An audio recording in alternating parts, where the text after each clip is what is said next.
9장.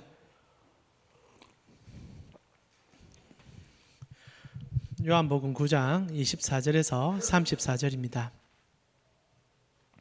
한 절씩 교독하겠습니다. 이에 그들이 맹인이었던 사람을 두 번째 불러 이르되 너는 하나님께 영광을 돌리라. 우리는 이 사람이 죄인인 줄 아노라. 대답하되 그가 죄인인지 내가 알지 못하나 한 가지 아는 것은 내가 맹인으로 있다가 지금 보는 그것이니이다. 그들이 이르되 그 사람이 내게 무엇을 하였느냐? 어떻게 내 눈을 뜨게 하였느냐? 대답하되 내가 이미 일렀어도 듣지 아니하고 어찌하여 다시 듣고자 하나이까? 당신들도 그의 제자가 되려 하나이까? 그들이 욕하여 이르되 너는 그의 제자이나 우리는 모세의 제자라. 하나님이 모세에게는 말씀하신 줄을 우리가 알거니와 이 사람은 어디서 왔는지 알지 못하노라. 그 사람이 대답하여 이르되 이상하다. 이 사람이 내 눈을 뜨게 하였으되 당신들은 그가 어디서 왔는지 알지 못하도다. 하나님이 죄인의 말을 듣지 아니하시고 경건하여 그의 뜻대로 행하는 자의 말은 들으시는 줄을 우리가 아나이다. 창세 이후로 맹인으로 난 자의 눈을 뜨게 하였다 함을 듣지 못하였으니 이 사람이 하나님께로부터 오지 아니하였으면 아무 일도 할 수 없으리이다. 그들이 대답하여 이르되 내가 온전히 제 가운데서 나서 우리를 가르치느냐 하고 이에 쫓아내어 보내니라. 아멘. 누가 참 제자인가? 라는 제목을 가지고 하나님 말씀 같이 한번 나누겠습니다. 아침부터 좀 정신이 없습니다. 여러 가지 또 사건 사고가 갑자기 터져가지고 바람 잘 날 없는 우리 교회다. 그래서 또 좋기도 하고요. 그래서 더 기도할 거리가 생기는 것 같습니다. 오늘도 우리가 정신을 집중하여서 말씀 속으로 함께 깊이 들어갈 수 있으면 좋겠습니다. 16세기 때 코페르니쿠스라는 사람은 지구가 태양이 우주의 중심이 아니라 지구가 태양 중심을 주위를 돌고 있다라는 당시에는 전혀 이해할 수 없는 혁신적인 얘기를 했었습니다. 아시다시피 이걸 이제 우리가 지동설이라고 부르죠. 그래서 지구는 돌고 있다는 겁니다. 태양을 중심으로. 그러나 당시에 교회의 전통에 따르면 이 천동설, 우리 그림 하나 띄워주시면 됩니다. 고수하고 있는 중이라서 이 내용은 거의 이단에 가까운 얘기였었죠. 실제로 당시에 로마 카톨릭 교회는 이런 코페르니쿠스의 얘기에 대해서 굉장히 반감을 드러내며 그의 모든 것들을 깎아내리는데 여념이 없었습니다. 그렇다면 카톨릭 교회만 그랬느냐? 그건 또 아니에요. 당시에 이제 16세기 들어서면서 종교개혁 운동이 활발하게 일어났고 너무나 유명한 루터도 코페르니쿠스의 이론에 대해서 굉장히 반발감을 나타내며 저런 이야기는 우리의 신앙을 송두리째 흔드는 얘기라 했었습니다. 그때 루터가 이런 얘기를 했어요. 현명한 사람이 되고자 하는 자는 다른 이들을 높이 평가하는 것에 무조건 동의해서는 안 됩니다. 즉 과학적 사고가 우리를 휩쓸고 있는데 거기에 너무 휩쓸리지 말아라. 유명한 사람이 얘기했대서 다 진리는 아니다. 이렇게 얘기한 겁니다. 그러면서 이렇게 얘기해요. 그는 자기만의 무언가를 해야 합니다. 이 천문학 전체를 뒤집으려는 친구가 하는 일도 그렇습니다. 이제 코페르니쿠스의 지동설에 대한 얘기죠. 비록 이런 무질서한 일들이 벌어지더라도 나는 성경을 믿습니다. 그리고 여호수아가 태양에게 머무르라고 명령했던 그 구절을 믿고 있습니다. 라고 기고문을 썼습니다. 사실 루터의 그 엄청난 그런 공로나 인정을 할 수 있는 말이지만은 이런 말은 지금 우리의 과학적 지식으로 보면 안타깝죠. 한계성을 너무 분명하게 보였고 모르기 때문에 할 수 있는 말이지만 너무 확신에 차서 했던 것이 지금은 조금 조롱거리에 가까운 이렇게 구절들이 되어버렸다는 겁니다. 그것도 그럴 것이 이 코페르니쿠스가 주장할 때는 만원경이라는 것이 지금처럼 이제 천체를 볼 수 있을 정도의 기술이 없다 보니까 추측에 의해서 그리고 수학적 계산에 의해서 인위적으로 표현할 수 있는 의족적 차원에서 얘기했던 겁니다. 그래서 세월이 조금 더 지나게 되었죠. 그리고 너무나 유명한 갈릴레오가 이제 만원경을 통하여 천체의 움직임을 눈으로 목격하게 됩니다. 그리고 목성의 위성과 금성의 위상 변화를 관측하고 나서 이 지동설의 실증적인 증거를 뒷받침하여 논문을 쓰게 됩니다. 이제는 확실한 증거가 제시가 된 거예요. 코페르니쿠스의 얘기까지는 그냥 계산에 의한 망상에 가깝다라고 치부할 수 있겠지만 이제는 사람들이 직접 눈으로 보고 계산을 하고 증거를 제시함으로 이제 지구가 태양 중심을 돌고 있다라는 얘기를 하게 되었다는 겁니다. 그런데 이 얘기를 당시에 로마 가톨릭 교회는 수용할 수가 없었습니다. 왜냐하면 수용하는 순간 성경에서 주장하는 모든 얘기가 한 방에 무너진다라는 착각에 빠졌던 겁니다. 그래서 종교 개판이 열리게 되죠. 그리고 강압적인 종교의 압박 속에서 아시다시피 갈릴레오는 결국 그가 했던 주장을 철회하고 맞습니다. 지구는 고정되어 있고 태양이 지구 중심을 돕니다라고 얘기하고 나갑니다. 그러나 나가면서 했던 그 말 너무 유명하죠. 딱 나오면서 혼잣말 그래도 지구는 돌고 있다 라는 얘기를 합니다. 제가 자료를 많이 찾아보니까 진짜 이게 갈릴레오가 했던 말인지는 모릅니다. 그러나 많은 사람들이 이 말을 정설로 믿고 있고 진짜 그런 말을 했을 거라. 왜냐하면 마지막까지 갈릴레오는 그 주장을 물론 공적으로는 이제 더 이상 주장하지 못하지만 잘못했다 죽을 수 있으니까요.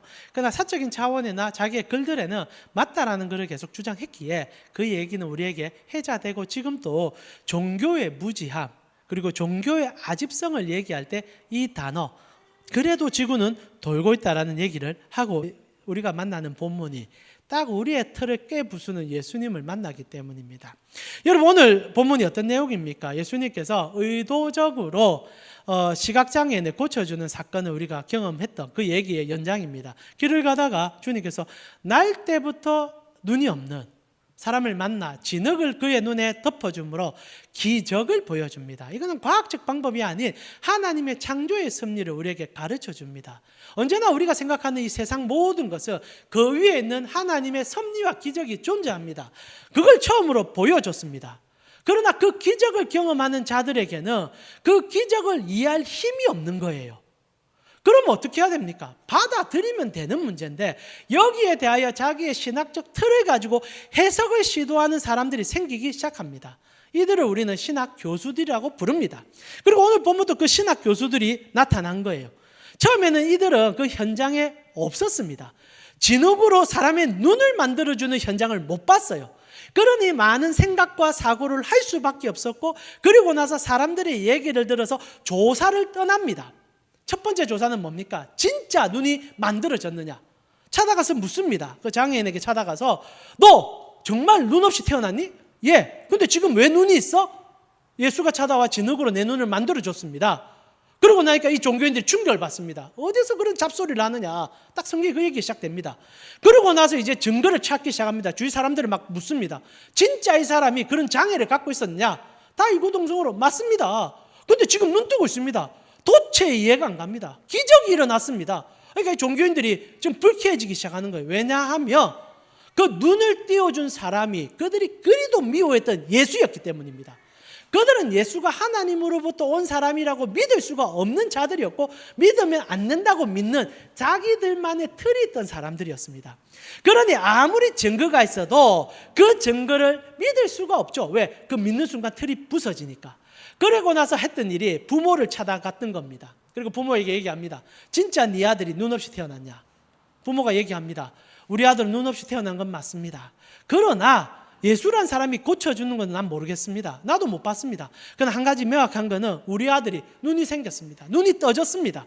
이건 나도 어떻게 해야 될지 모르겠습니다.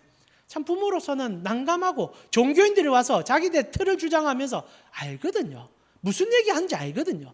그러니까 그 틀의 무서움 때문에 부모도 한 발짝 물러나서 나 잘 모르지만 분명히 기적이 일어난 건 사실입니다 라고 얘기합니다.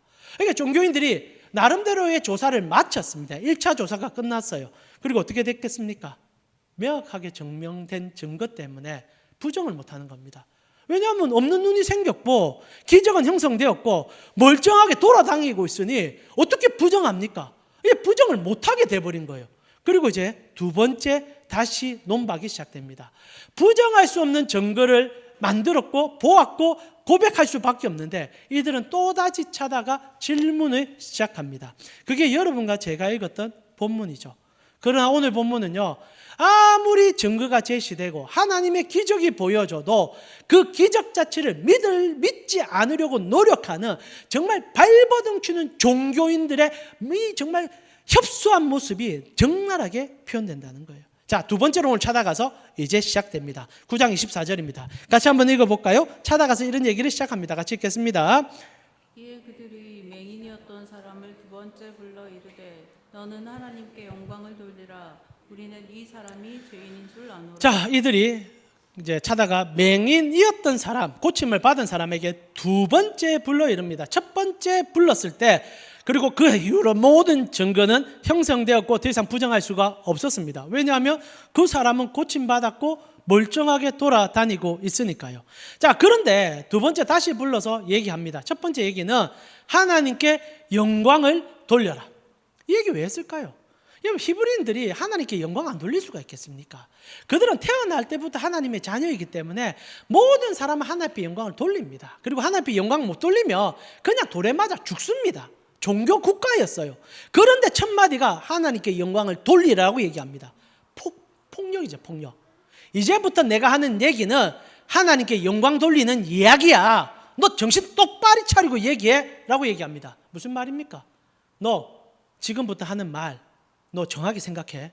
너 한마디 한마디가 너 생명과 연관되는 거야. 그리고 다른 말을 하는 거죠. 너 정확히 얘기해. 너 진실을 얘기해서는 안 돼.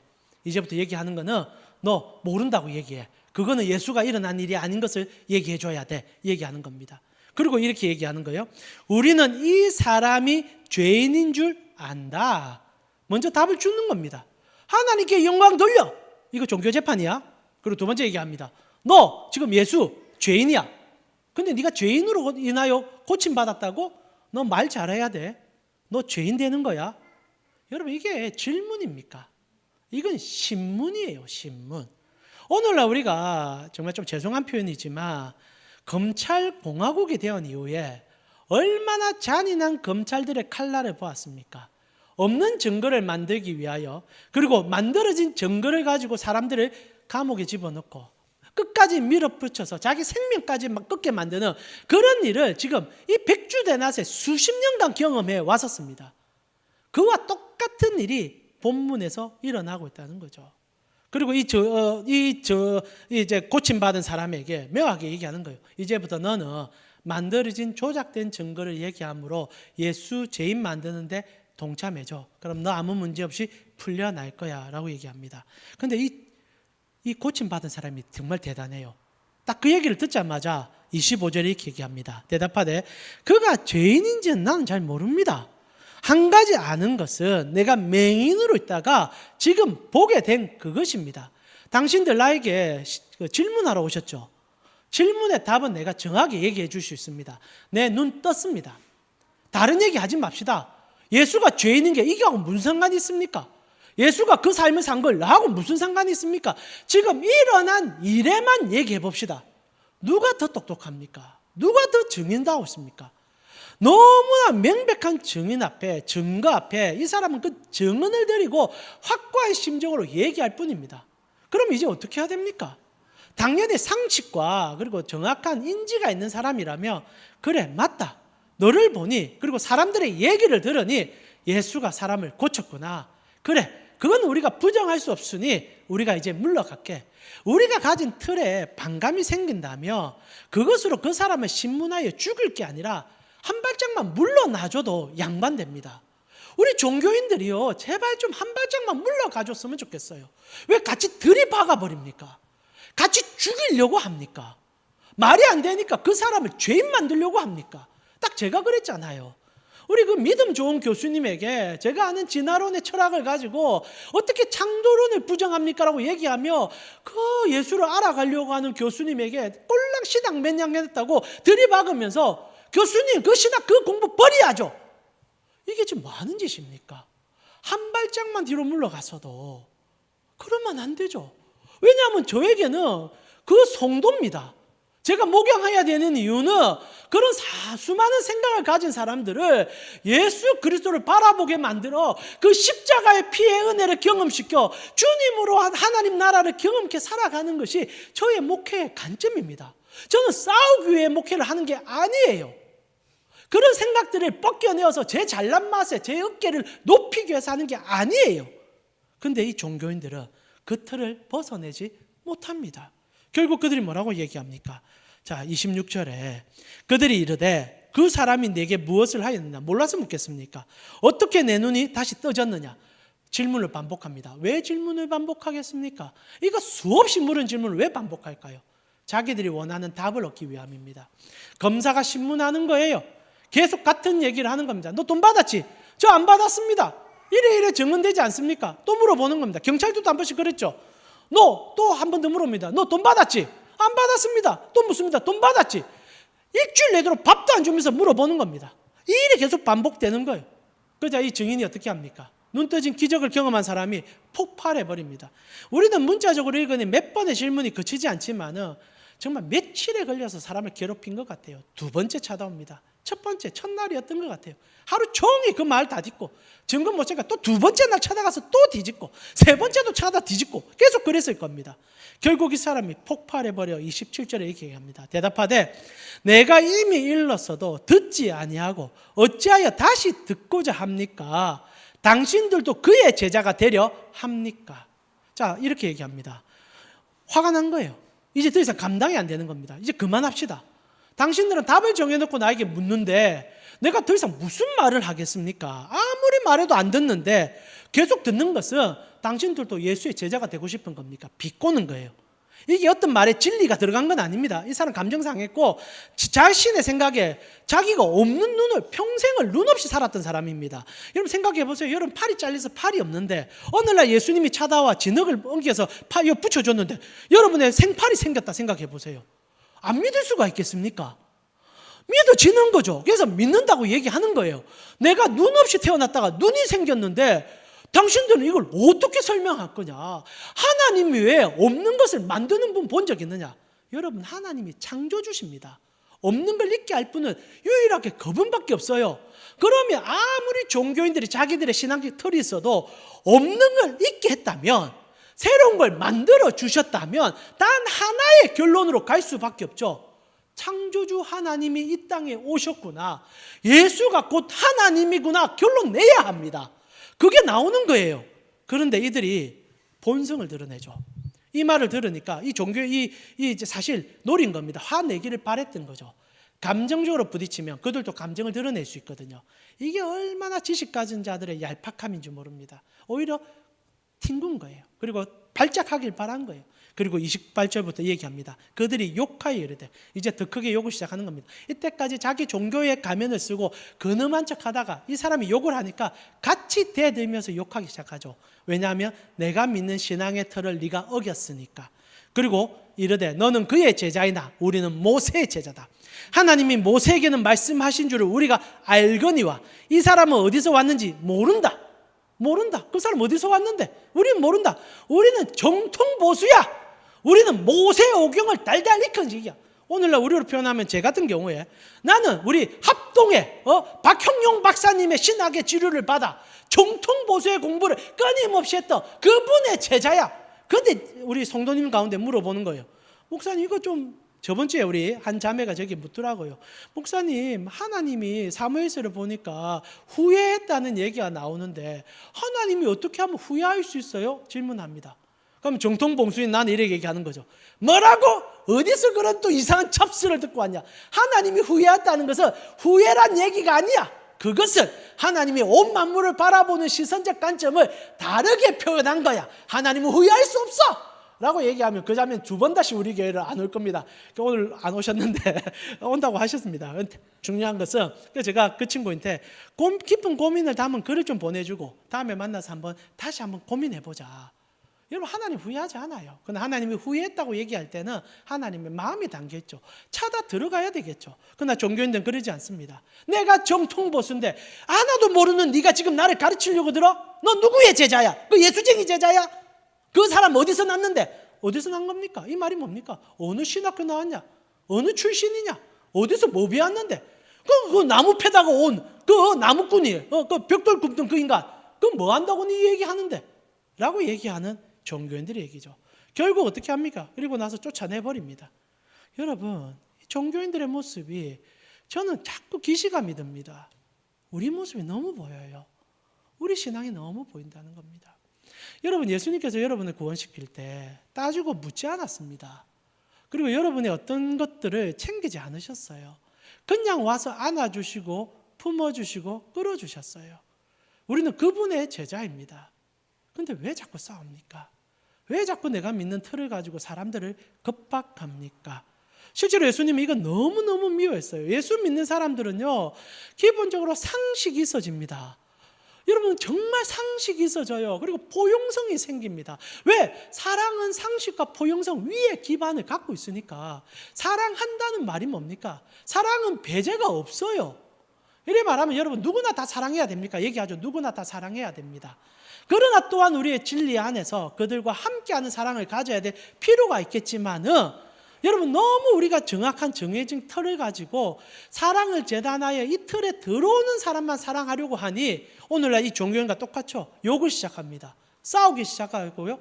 강당에 가서 불을 질러라, 강목으로 때려라, 그리고 파괴해라, 모든 것을 우리의 뜻에 안 맞으니 다 박살내어라, 이 얘기를 지금도 하고 있고, 그렇게 주장한 사람은 이번에 대통령 후보로 나가겠다고 그렇게 수많은 법을 어기놓고도 그런 얘기하고 있다는 거죠.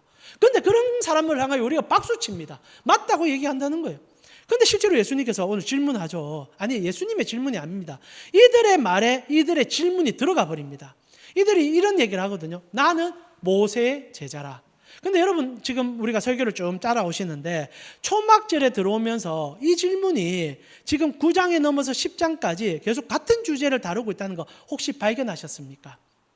진짜 7장이 시작되면서 초막절이 딱 시작될 때 예수님과 이 사람들의 무리 속에는 누구의 제자냐라는 것을 계속 관점으로 끌어갑니다. 제일 먼저 예수님께서 도발을 하시거든요. 너희가 모세의 제자라고 주장하지, 근데 모세는 그렇게 하지 않았어 라고 얘기합니다. 그리고 8장에 넘어갔을 때도 그들에게 너희가 아브라함의 자손이라고 얘기하지, 근데 아브라함은 그렇게 하지 않았어 라고 얘기합니다.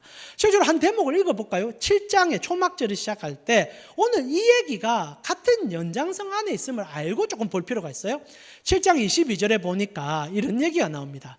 모세가 너희에게 할례를 행했으니, 자, 너희를 제자 삼고 너희를 자손 삼았지 않느냐 얘기죠. 그러나 할례는 모세에게 난 것은 아닙니다. 조상들에게 난 것인데, 그러므로 너희가 안식일에도 사람에게 할례를 행한다. 모세에게 배웠으니까 안식일에는 다 쉬어야 된다고 얘기하지만 할례 행하잖아. 근데 모세의 율법을 범하지 않으려고 사람도 안식일에 할례를 받는 일이 있거늘 내가 안식일에 사람의 전신을 건전하게 한 것으로 너희가 어떻게 노여할 수 있니? 하나님의 법을 가지고 그 언약을 가지고 몸에 칼도 되는데 내가 사람을 안식일날 고쳐서 그 사람을 진짜 하나님의 피조물로 섬겨주고 높여주는데 왜 그렇게 득달같이 달려들어? 이런 얘기한 겁니다. 그러면서 24절에 외모로 판단하지 말고 공의롭게 판단해라. 여러분, 공의라니까 자꾸 엉뚱한 생각인데 상식으로 판단하라, 상식으로 판단하라, 이 말입니다. 제발 예수 믿으시면 상식적으로 삽시다. 너무 비상식이 판을 쳐요. 공의가 뭡니까? 여러분, 칼이 아니라 정확한 인식 판단을 얘기하는 겁니다. 자, 예수님께서 이 얘기를 했어요. 그래서 이제 눈으로 보여준 겁니다. 진짜 안식일 날 눈을 만들어 집어넣어 준 거예요. 그러자 똑같은 일이 또 일어납니다. 바리새인들이 찾아와서 덤벼드는 거예요. 어떻게 안식일 날 사람을 고칠 수 있냐? 사실 그러면서 하는 얘기죠. 예수는 죄인이야. 그리고 우리의 기득권은 계속 유지가 돼야 돼. 결국 예수님이 이들의 이 참혹한 행동을 보면서 이들은 실제로 모세의 제자가 아님을 성경 속에서 끊임없이 증거했습니다. 오늘날 많은 교인들이 예수의 제자가 아니라는 생각을 우리가 할 수밖에 없고 우리 스스로도 거울에 비춰 우리를 물어볼 수밖에 없죠. 제가 고난주간 저녁 기도회 때 이 모세 제자에 대한 단편을 한 번 더 얘기한 적이 있습니다. 마태복음에 예수님께서 십자가에 달리기 3일 전에 그 무리에 있는 종교인들에게 모세의 자리라는 얘기를 한번 합니다. 그게 마태복음 23장 2절에서 4절이지요. 자, 우리 같이 한번 읽어보고요. 제가 빠르게 말씀을 정리하겠습니다. 2절에서 4절입니다. 같이 한번 읽어보겠습니다. 서기관들과 바리새인들이 모세의 자리에 앉았으니 그러므로 무엇이든지 그들이 말하는 바는 행하고 지키되 그들이 행하는 행위는 본받지 말라. 그들은 말만 하고 행하지 아니하며 또 무거운 짐을 묶어 사람의 어깨에 지우되 자기는 이것을 한 손가락으로 움직이려 하지 아니하며. 자, 서기관들과 바리새인들 이렇게 보면 여러분 먼 사람 같고 그냥 교회 목사라고 보세요. 제 같은 목사예요. 목사들이 모세 자리에 앉았다라고 예수님이 얘기합니다. 자, 모세 자리가 뭡니까? 제가 고난주간에도 얘기했지만은 이 자리는 상징적인 자리가 아닙니다. 그냥 사람들이 생각하듯이 권위를 채우기 위한 자리가 아니라 실제로 해당에 돌로 만든 모세 의자가 있었습니다. 모세가 의자가 있었고 그 모세의 의자 위에 오경을 얹어놨습니다. 그리함으로 해당에서 이렇게 예배드리는 사람들에게는 자기들의 중심이 세워지는 거죠. 아, 우리의 중심은 모세가 기록한 하나님의 말씀이야. 그래서 거기는 사람이 앉을 수 있는 자리가 아닙니다. 조그만 돌 자리에 그냥 오경을 딱 놔두고 모든 우리의 신앙의 중심이 여기 있다라고 얘기하는 거예요. 실제로 그래서 우리 칼빈주의자들도 그 신앙의 정통을 삼아서 교회 안에 아무것도 설치 안 합니다. 이게 우리의 철학이 되었어요. 우리도 모세의 자리를 이런 식으로 표현합니다. 우리는 십자가 안 걸거든요. 왜 그렇습니까? 십자가도 우상이 될 수 있다 이 얘기예요. 그래서 우리의 종교개혁자들은 오직 한 가지 강대상만 좀 높여놨어요. 지금 저희 같은 경우도 조금 높이 있는데 이건 별로 안 좋은 것 같아요. 이제는 갈수록 낮아지는 게 더 좋은 것 같은데 실제로 이제 강대상 높여서 선포되는 말씀만이 전부다라고 생각했던 거예요. 그래서 우리 종교개혁자들의 모세의 자리는 강대상이었다라고 보면 됩니다. 그러나 중요한 것은 예수님께서 이 얘기를 하는 거죠. 오경을 얹어놓고 말씀 중심으로 살겠다고 예배하는 너희가 그 말씀 다 치워버리고 그 자리에 너희가 털썩 앉아가지고 손가락으로 성도들을 지명하여서 일시키네? 그러면서 너희 생각대로 희롱하네? 그러면서 너희 생각대로 그것을 주장하네? 그게 온전하니? 라고 얘기하는 거죠. 듣고 발딱하면 난리 났습니다. 그리고 예수님 결국 십자가에 못 박아 죽이죠. 여러분, 실제로 오늘 이 얘기를 하고 있는 기적을 아무리 봐도 경험하지 못하는 그들에게는 자기의 권위를 높이기 위하여 하나님이든 예수든 그 이름을 빌려 쓰는 자들의 정형적인 모습을 우리에게 보여주고 있다는 거죠. 신앙은 하나님의 이름을 빌려서 내 욕망을 성취하는 것이 아닙니다. 자, 그렇다면 오늘 우리가 설교를 마무리하며 진짜 중요한 질문을 해보게 됩니다. 그러면 이 종교인들은 하나님의 제자가 아닙니다. 모세의 제자도 아닙니다. 그렇다면 진짜 제자는 누굽니까? 라는 질문을 해봐야겠죠. 이게 7장부터 시작된 지금까지 오는 본문의 핵심적인 내용입니다. 본문에 많은 얘기를 하고 있지만 우리에게 던지는 질문은 그러면 예수 진짜 믿는 제자는 어떻게 살아야 되냐? 이 얘기를 하는 거죠. 그리고 우리에게 보여주는 한 장면은 고침받은 이 사람이라는 겁니다. 여러분, 고침받은 사람은 어떻게 합니까? 사실 굉장히 단순하죠. 실제로 겉으로 하나님 말하고 모세 따른다고 얘기하면서 체면 지키기 바쁜 그들과 다르게 이는 아무런 신학적 배경도 없고 단지 예수님 손에 고침받았다는 그 하나만 알고 있기에 예수만 쫓으며 예수만 생각하는 사람이 되어버렸다는 겁니다. 이 가정 속에 우리의 요한복음이요, 명쾌한 답을 하나 줘요. 평생 구걸로 연명하고 그리고 지금 치료받아서 예수를 증언하는 연약한 자이지만 이 예수를 그의 삶을 담아 증언하는 그 자만이 이 자리에서는 유일한 제자였다라는 얘기를 하는 겁니다. 실제로 그 사람은요, 모릅니다. 예수가 어떤 분인지 정확히 몰라요. 지식도 천외합니다. 신학적인 말씀의 깊이도 없습니다. 그러나 단 하나, 예수는 메시아라는 그 사실 하나는 부정하지 못합니다. 삶으로 경험했고 그리고 그가 눈으로 경험했고 입으로도 경험한 것을 얘기하고 있을 뿐이라는 겁니다. 그에게는 예수만이 메시아라는 명확한 증거 하나가 그를 끌어가고 있었다는 거죠. 그가 지금 하는 얘기는 내가 맹인으로 있다가 지금 보는 그것, 그 하나만이 나에게 고백되어지는 사실이라고 얘기하는 겁니다. 자, 여기서 우리가 제자됨의 명확한 자격을 배우게 된다 생각합니다. 예수님을 경험한 사람이면 되는 거예요. 그리고 그 경험을 부끄러워하지 않고 말할 수 있는 사람이면 모두가 제자입니다. 예수를 경험한 사람, 그리고 그 경험을 부끄러워하지 않는 사람이면 그가 제자인 거예요. 어저께 제가 한 지체를 만났습니다. 그분이 자기의 삶을 얘기합니다. 평생을 절에 다니다가 이제 어떻게 하다가 예수님을 알게 됐다고 얘기합니다. 그러면서 제가 그분으로 인하여 너무 큰 감동을 받은 것은 찬양을 부르고 말씀을 들을 때 눈물이 회복되고 찬양 가사가 자기의 가슴을 꿰뚫는 것이 너무 좋다라고 얘기하는 거예요. 그러나 계속 하는 고백은 이겁니다. 나는 아직 말씀을 잘 몰라서. 그러나 그분은 예수의 제자예요. 왜냐하면 저에게 너무 기쁜 것을 표현하니까 나는 예수님의 찬양을 들을 때 내 삶이 녹습니다. 내가 만난 예수님이 너무 좋습니다. 이분을 제자라 부르지 누구를 제자라 부르겠습니까? 이분이 제자예요. 예수를 사랑하거든요. 예수를 자랑하고 그분을 부르는 찬양이 너무 좋다라고 얘기합니다. 근데 여기서 제가 아이고 그래도 소유리 문답은 공부하셔야죠. 아이고 그래도 신약 성경은 좀 읽으셔야죠. 성경 한 번도 못 읽고 공부한다 이 말이 됩니까? 제가 망신을 주는 거죠. 예수의 얼굴을 망신을 주는 거죠. 사랑 우리 가운식구 여러분, 설명한 언어가 부족해도 괜찮습니다. 예수님이 내 삶을 만지셨다는 것을 부인하지 않는 그 사람이 제자예요. 그러나 종교인들 말할 필요도 없죠. 이들은 너무 많이 알게 되었고 너무 많이 가지게 되다 보니 예수를 부정하기 시작했었습니다. 이것이 오늘날 우리에게 있는 안타까움이 아닌가 싶습니다. 사랑하는 가운식구 여러분, 그래서 제자됨을 이루기 위해서 저는 여러분에게 세 가지를 얘기하며 오늘 여러분과 찬양을 드렸으면 좋겠습니다. 첫 번째, 여러분이 경험한 그 예수님을 여러분의 삶에 솔직하게 말하면서 살아내 주셨으면 좋겠습니다. 오늘 이 증인되는 이 고침받은 사람은 자기의 삶에 경험된 것만 얘기하는 거예요. 그렇게만 해주세요. 사랑받으셨잖아요. 그러면 감추지 마시고 사랑받은 것을 즐겁게 얘기하세요. 어떤 신학적인 놀라움을 얘기할 필요도 없고 성경 구석구석은 그냥 목사님 제가 하면 됩니다. 여러분은 내가 예수 만나니 좋더라 얘기만 하세요. 그게 증인입니다. 그냥 솔직해집시다. 신학지석 필요 없어요. 물론 필요 없다 말하면 안 되겠죠. 그러나 복잡한 설명 없어도 단 한마디, 나는 예수님으로 나의 삶이 눈에 떠졌습니다. 저는 어저께 그 고백을 듣고 정말 기쁜 저녁을 보내고 오늘 말씀 준비하면서 가슴이 설레더라고요. 야, 이런 분들과 내가 목회를 하구나. 나를 만났을 때 그게 즐거워서 얘기하는 분을 경험하구나. 삶이 아무리 고단해도 주님을 찬양하니 행복합니다라고 말하는 분들과 내가 가슴 뛰는 목회를 하고 있구나. 그리고 두 번째로요, 틀 제발 만들지 마세요. 여러분, 하나님께 여백을 가지고 있는 신앙이 아름다워요. 우리는 너무 틀이 없어요.